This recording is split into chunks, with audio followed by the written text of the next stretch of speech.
Professor, so today I want to talk about Qinq Empire, which is the great Qing Empire, the last and the most powerful dynasty in Chinese history that lasted over 260 years. And of course, China is often depicted and characterized as homogeneous and culturally unequal country during the Qing dynasty. At least, of course, five ethnic groups, which were Manchu, Mongolian, Turkish, as well as Uyghur, that all lived in the country. And nonetheless, the Sinic groups was considered the most cultural and developed, which supported and imposed the views of the most other ethnicities. So thus, ideology played a major role in the maintaining control and gaining allegiance within the empire. Of course, the 8 banners operated on a strict military region, and all households within urban areas were required to have Manchu princes, and of course they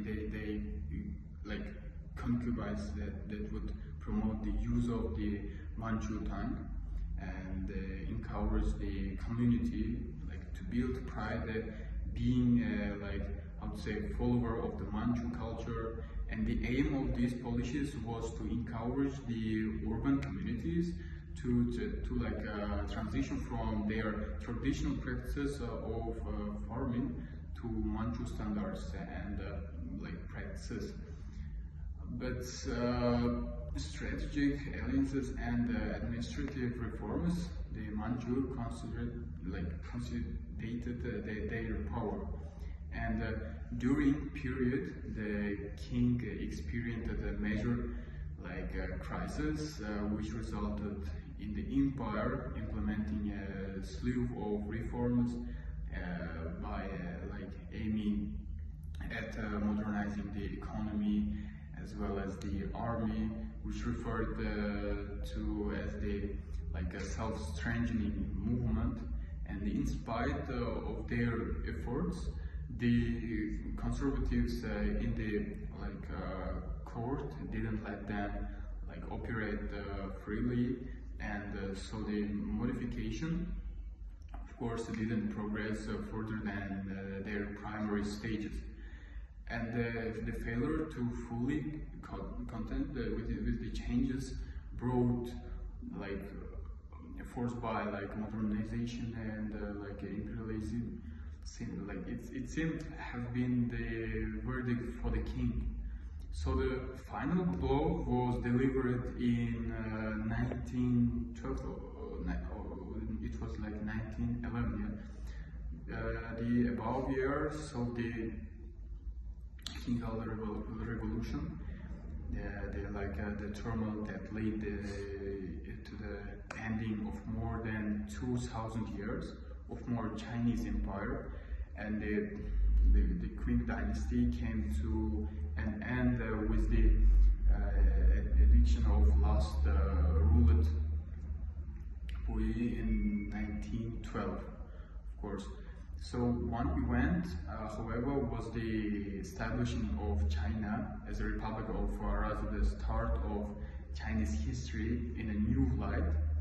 And the legacies of an empire will always be both difficult and fascinating for the Qing Empire.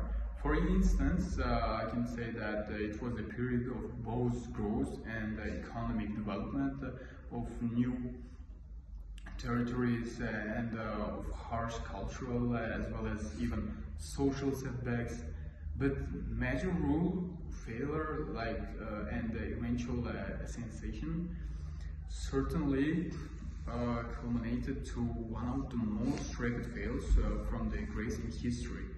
And now the Qing dynasty serves as an example for the empire and rulers to understand what governing an expansive and multicultural empire entails.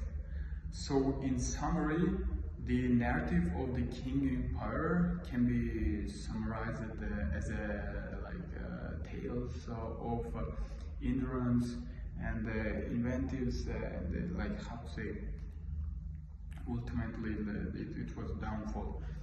And so yeah, it had a lasting influence not only on China but also on the entire world, how to say, molding the timeline of contemporary history. So yeah, while we appreciate the achievements of the distinguished dynasty, we recognize the tragic interplay. It's between continuity and transformation.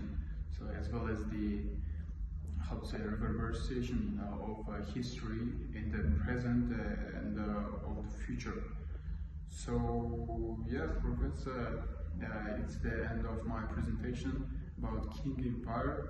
Thank you for your attention. So yeah.